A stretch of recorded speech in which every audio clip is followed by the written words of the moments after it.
How to disable all calls on Telegram. Hey everyone, welcome back to our channel. In today's video, I'll guide you on how you can disable all calls on Telegram, so make sure to watch the video till the end. In order to disable all of your calls on Telegram, if people have been constantly spamming you with their calls, and if you want to just go ahead and disable those calls, it's actually quite very simple. For this, all you have to do is go ahead and first of all make sure to launch the Telegram application. Tap the three lines option and then simply go to this option right here known as settings. After you go to settings, if you go to privacy and security, you can tap on it.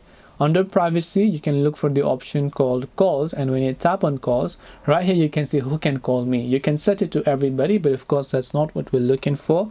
You can also set it to my contacts, which if you want you can do that, and you can simply select nobody, which means even your contact will not be able to call you on Telegram. This way you can solve if you're not being able to disable calls on Telegram. Hope this video was very helpful. If you have got any questions, feel free to leave them down below.